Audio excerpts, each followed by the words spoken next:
Assalamualaikum warahmatullahi wabarakatuh. Perkenalkan, nama saya Rahmat Rahayu dengan NIM A1D022172. Pada presentasi kali ini, saya akan membahas mengenai pembuatan starter jamur antagonis dan entomopatogen.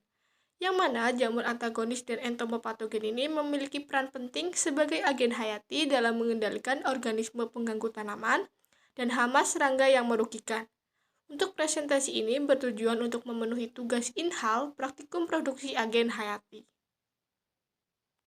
Pada tujuan praktikum ini adalah yang pertama itu mahasiswa memahami teknik produksi jamur antagonis dan jamur entomopatogen. Yang kedua, mahasiswa dapat memproduksi jamur antagonis dan jamur entomopatogen. Dan yang ketiga, mahasiswa dapat menyusun leaflet teknik produksi jamur antagonis dan jamur entomopatogen. Seperti yang kita tahu, organisme pengganggu tanaman adalah ancaman serius bagi produktivitas pertanian.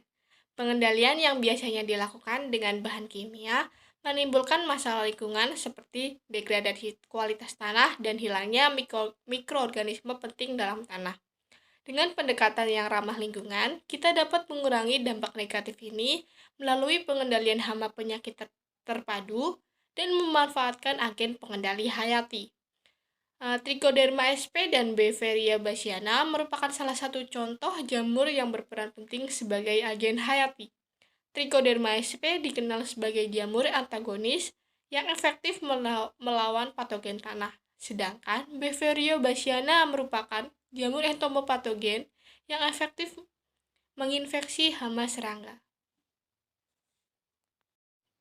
Untuk memproduksi jamur antagonis dan entomopatogen, diperlukan alat dan bahan yang diperlukan. Bahan yang digunakan adalah jagung pecah atau beras, media PDA sebagai medium pertumbuhan, isolat dari jamur antagonis dan entomopatogen, serta plastik tahan panas untuk wadah medium. Untuk alat yang digunakan seperti alat sterilisasi, autoclave, atau panci presto yang digunakan untuk memastikan medium bebas dari kontaminasi.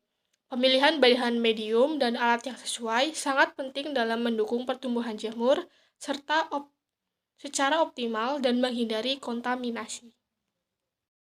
Selanjutnya, metode untuk pembuatan medium memperbanyakan jamurnya. Yang pertama, media jagung atau beras direndam dalam air selama 60 menit, kemudian ditiriskan.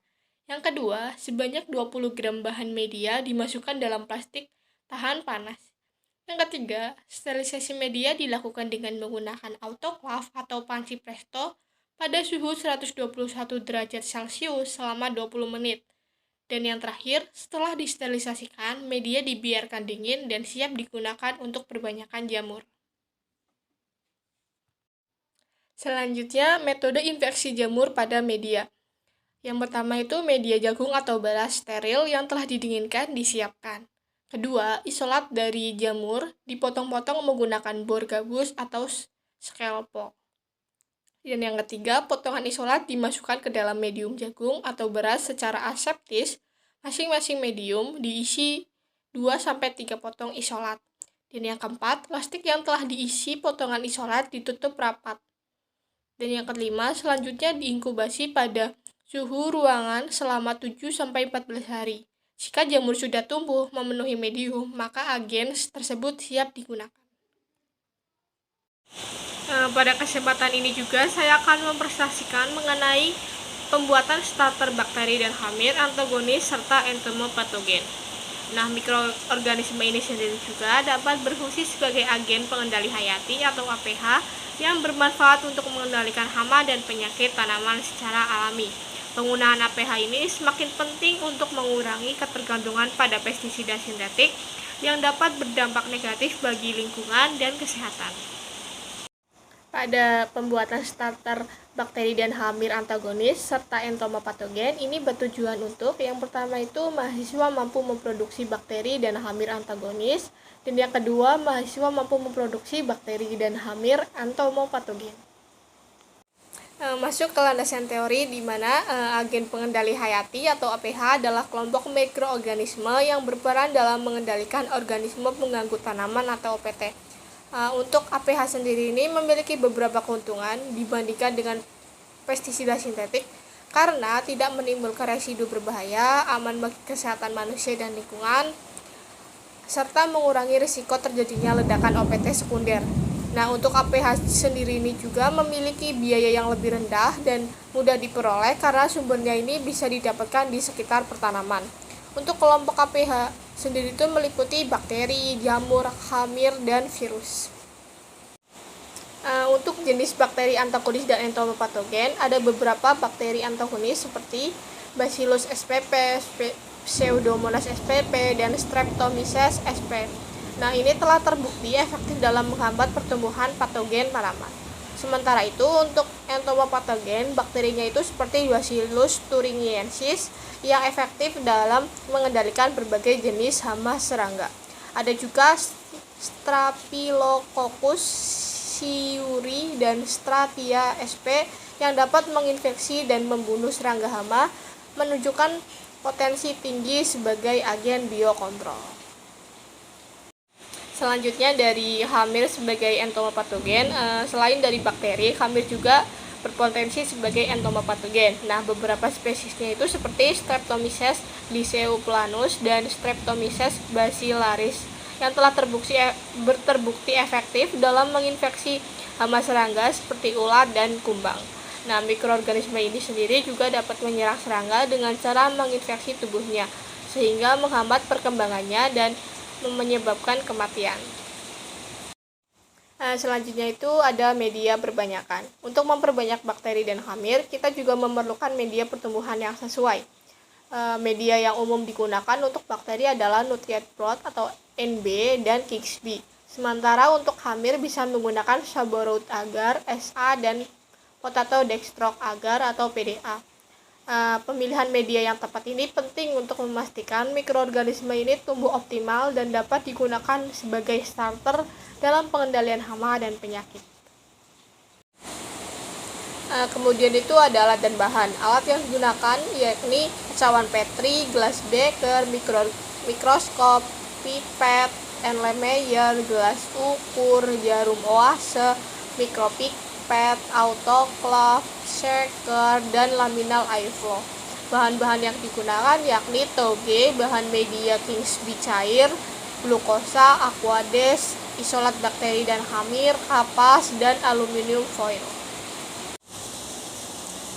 Selanjutnya itu prosedur kerja pembuatan media perbanyakan. Untuk medium yang pertama itu medium nutrient broth atau NB. Cara kerjanya itu yang pertama, toge sebanyak 200 gram direbus dalam 1000 ml aquades hingga lunak, kemudian disaring dan dimasukkan glukosa ke dalam filtrat dan dibuat larutan hingga volumenya 1000 ml. Lalu dipanaskan kembali sambil diaduk hingga dextrose larut.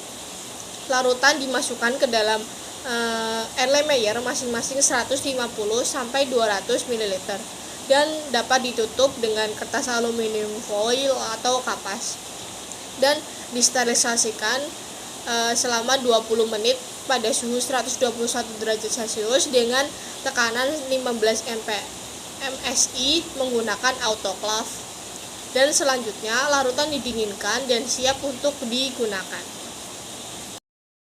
Nah, yang kedua itu untuk pembuatan medium King's-Bee cair, di mana komposisi bahan King's-Bee cair yakni protease pepton nomor 3 sebanyak 20 gram, K2HPO4 1,5 gram per liter, MgSO4 7H2O sebanyak 1,5 gram per liter, agar sebanyak 15 gram, gliserol 15 ml, dan aquades 1 liter.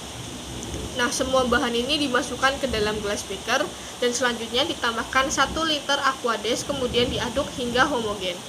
Dan kemudian bahan tersebut dimasukkan sampai berbuih sambil terus diaduk. Kemudian dimasukkan ke dalam Erlenmeyer dan ditutup dengan kapas dan aluminium foil. Selanjutnya disterilisasikan dalam autoclave selama 1 jam pada suhu 121 derajat Celcius. Untuk selanjutnya itu prosedur kerja mengenai perbanyakan bakteri dan hamir.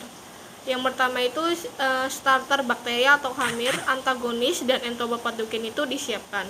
Lalu ditambahkan 5 ml aquades steril ke dalam tabung isolat starter bakteri antagonis dan entomopatogen, lalu dilepaskan koloni bakteri dengan menggunakan jarum oase steril dan dilakukan di dalam LAF.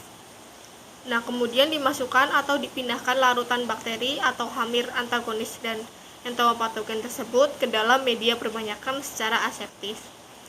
Dan selanjutnya kamu homogenkan dengan menggunakan shaker pada kecepatan 100 rpm selama 5-7 hari. Lalu biarkan bakteri atau hamir antagonis dan entomopatogen ini tumbuh. Yang tumbuh itu dihitung dengan menggunakan metode cawan atau pour plat atau spread plat metode. Sekian presentasi dari saya, kurang lebihnya mohon maaf. Wassalamualaikum warahmatullahi wabarakatuh.